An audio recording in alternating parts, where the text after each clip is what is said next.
আমাদের দক্ষিণ উত্তর কাইলেন্দির নতুন ইটের সোলিং রাস্তা কাজ চলতেছে আর কি, কাজ সম্পন্ন হয় না এখনো। এটা ওই ভিডিও করলাম ব্রিজ কারণ কাকার, আমাদের কারণ কাকার বাড়ির সামনে থেকে। হ্যাঁ, এটা কাইলেন্দি পড়ছে, এটা কাইলেন্দি, এই বাড়িও কাইলেন্দি পড়ছে, তার পরের বাড়িও কাইলেন্দি, ওই কর্নার পর্যন্ত কাইলেন্দি আর কি। উমরা একটু সামনে কাইলেন্দি, এটা কাইলেন্দি। হ্যাঁ,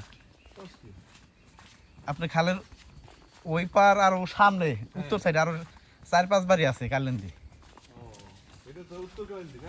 এটা উত্তর কাইলেন্দি। হ্যাঁ,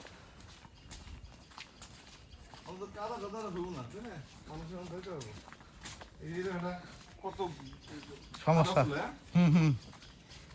একবারে খাওয়া আমি কইছিলাম যে এই বাড়িটারে এমনে দিয়ে রাস্তাটা সোজা করলে আমার রাস্তা ইট লাগতো, কম লাগতো, তো বাড়ি গেলে তো মনে সর না, চলো না, জায়গায় সমস্যা, সীমানায় সমস্যা। এদিকে যদি প্রোটেকশন আর ভালো হইছে, তাই না? রাস্তা ভাঙবো না, এদিকে যখন ভাঙবই না, এই সাইডে ভাঙবো না, এই যে না এই সামনে একটু ডাইন সাইডে সমস্যা আছে। ভ্যান, অটো বা মোটর সাইকেল যাইতে পারবো মানুষ। লোকজন বুদ্ধি করে দেয় এখনই, তাহলে ঠিক আছে। এখানে এত বাড়ি ঘর হয়েছে, কত উঁচা করছে, পানি উঠতো না আগে? হ্যাঁ, পানি উঠতো, বর্ষা হইলে তো আমরা যাইতেছি কিন্তু পানি উঠতো, 20 সালে বর্ষায় পানি উঠছে।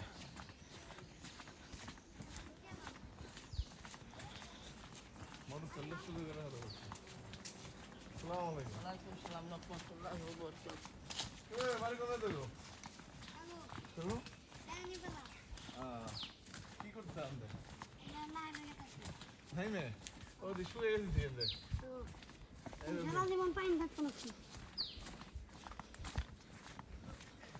এই যে জায়গাটা সমস্যা।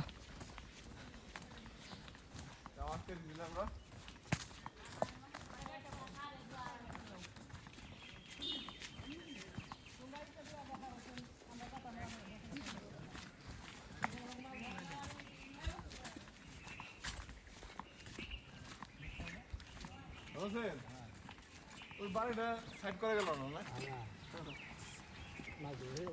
ওর জায়গা নাই তো না, ওরে এই মোড়ে জায়গাটা দিলে ওর ভালো হতো জায়গাটা।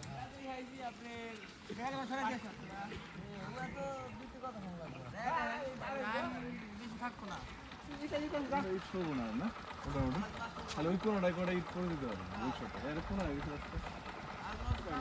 উপায় নেই, বুঝছি।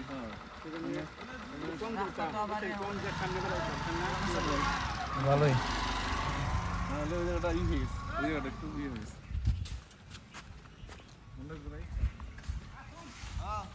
এই দিক দিয়ে রাস্তা কিছু হইব না। এই দিক দিয়ে হইব না।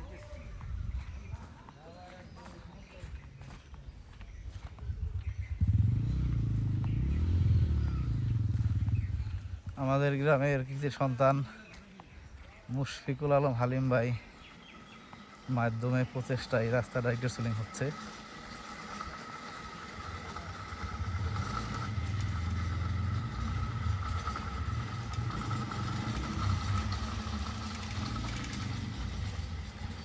এই রাস্তা আমাদের কালিন্দিবাসী বা উত্তর কালিন্দির এই এতিমখানা, আমাদের কালিন্দি দারুস সালাম মাদ্রাসা এতিমখানার ছাত্রছাত্রী, শিক্ষক বা মুসল্লিদের অনেক উপকার হবে।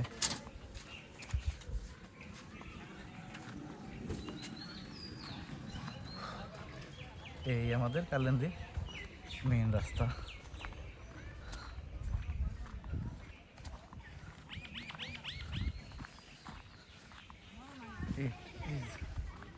এটা হলো কালিন্দি যাওয়ার রাস্তা, এগুলো শাওলাল বাজার যাওয়ার রাস্তা। এটা হলো আমাদের কালিন্দি এতিমখানা, কালিন্দি দারুস সালাম মাদ্রাসা এতিমখানা। এটা হলো মসজিদ।